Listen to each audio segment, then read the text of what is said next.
Hey, it's Oska from the Frontrunner Colombo. And Tom from the Frontrunner Colombo. And you are listening or watching to Soulmates, the part of our YouTube or Spotify channels where we take two shoes, could be an update, could be two different shoes, and we compare them to help you guys make informed decisions about the footwear you like to use. I don't know why I inhaled so hard the other day.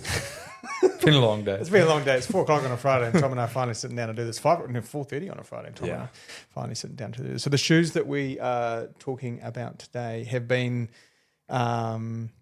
in the first instance, a surprise because Puma sort of exited running for a while, and they came back, and we had sort of conversations with them through COVID and just sort of that 21, 22 kind of period, and then they really came out swinging.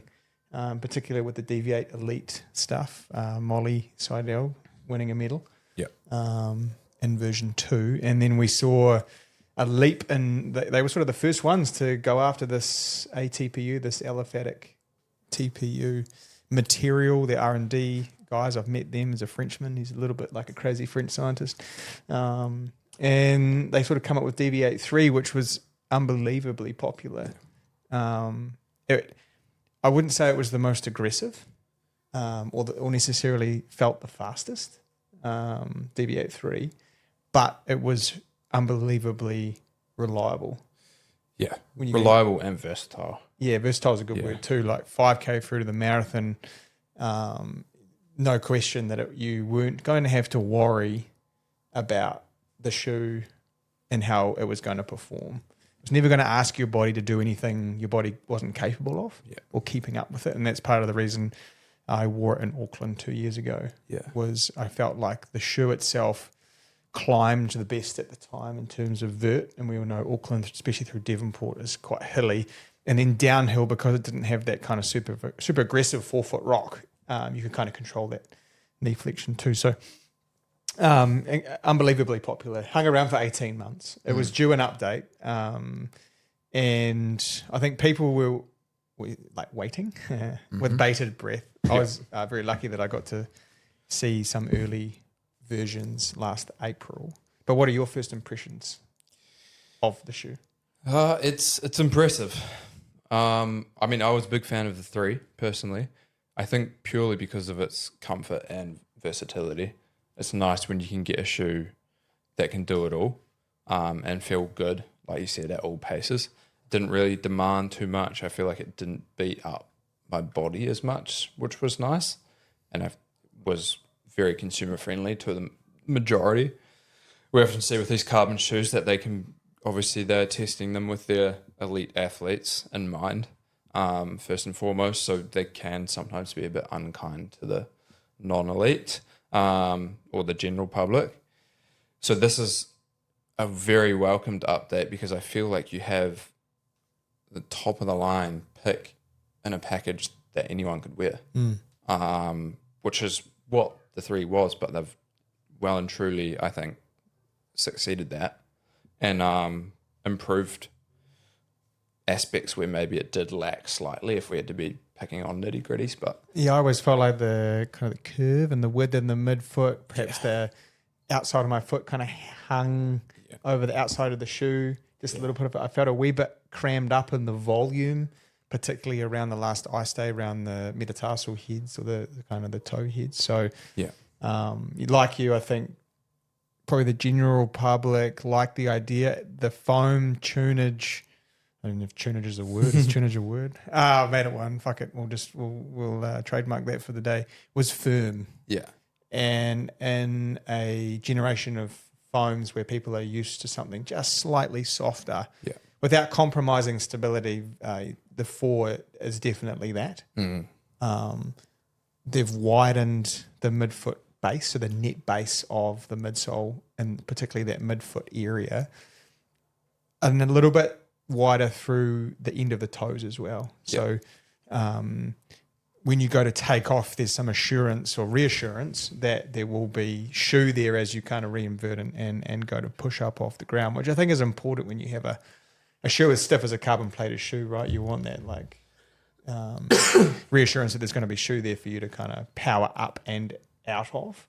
In terms of the fit, kind of what did you think in comparison, volume, width, length?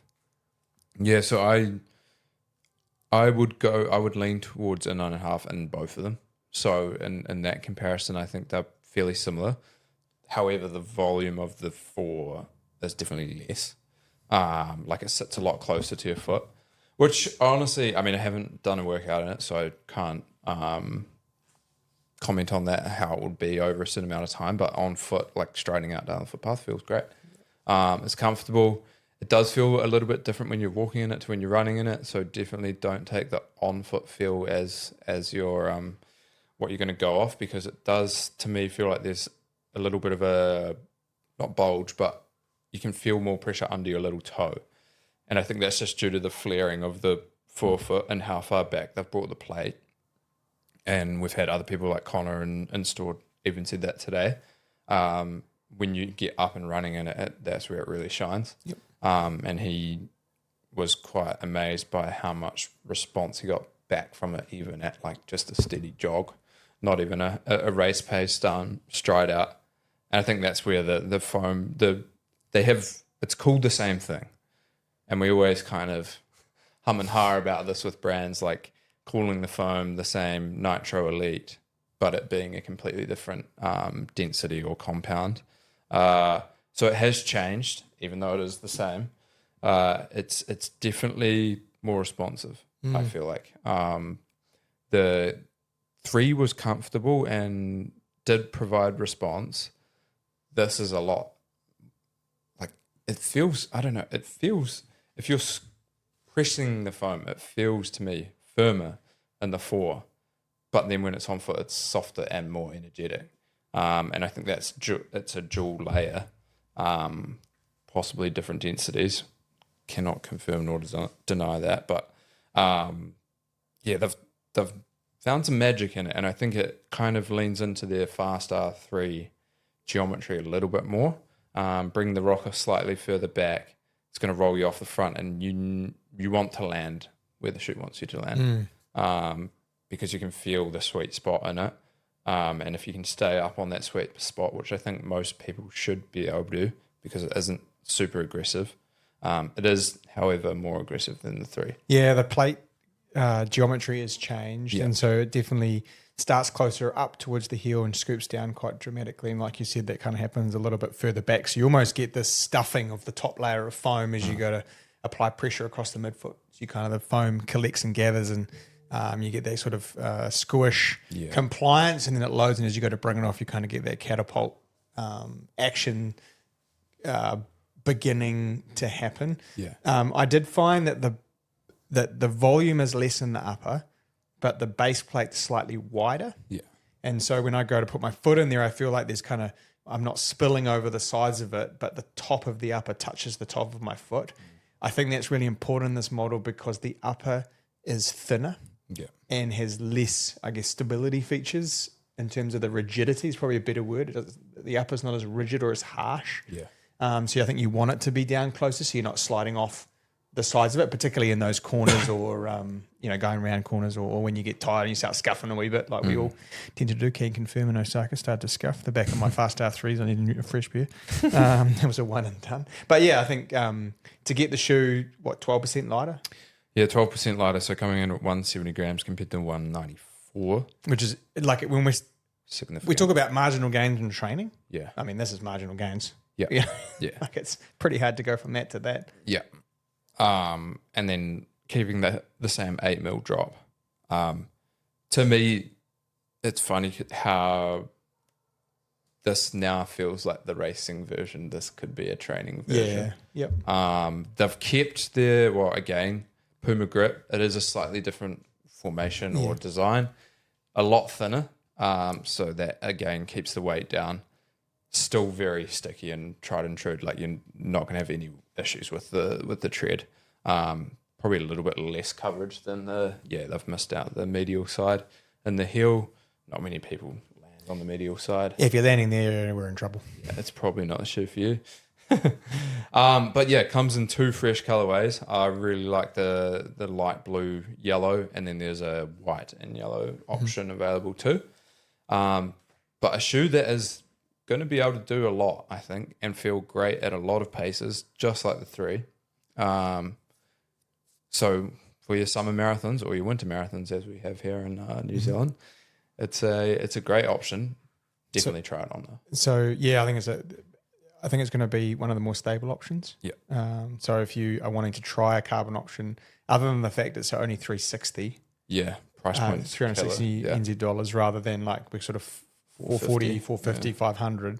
And what you're getting in that is the best foam we have right now in that kind of 350 to 450, $500 price point. And even in this, a similar foam to the Metaspeed Ray from ASICS at 550, right? So we are, it's a great package. If someone had been running in other shoes, what would you say this was most like or comparable? If someone can't get into a store like ours or wants to have a read through online, straight away I thought Metaspeed Edge. Yeah. What other ideas did you have? Yeah, I would say more similar to the old Metaspeed Edge. The new one is the Leap foam is definitely softer than this top layer of Nitro Elite. But you're right, the geometry is very similar.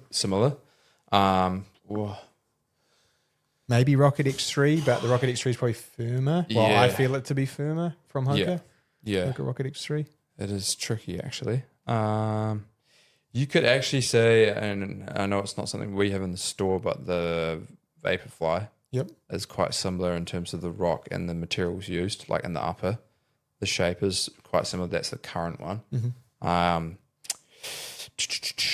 That's probably it. Yeah. That's kind of where I was leaning towards too. Yeah. But no, it's a great option. And the Fast-R, obviously. Yeah. A more stable Fast-R. Yeah, I think we really have good. Aggressive. And I love this about when the brands go, this is this, and then this is that. Yeah, and you have two different types of gaits, two different types of runners. They don't look the same. Yeah. The shoes they are, neither do runners probably, but yeah, they're visibly different in their mechanics. Yeah. And then when you go to put them on, they perform differently. Yeah. And you can kind of find that preferred, pathway. Yeah. Which is always beneficial, particularly for those people running a half marathon or a marathon, right? Because you don't want to be dying. You want to get to 30K feeling nice and fresh. What am I doing wrong then, Tom? I haven't done that yet. I don't think anyone has. Nah, we're good. Okay, you can pick your pair up in store, online, and on the app.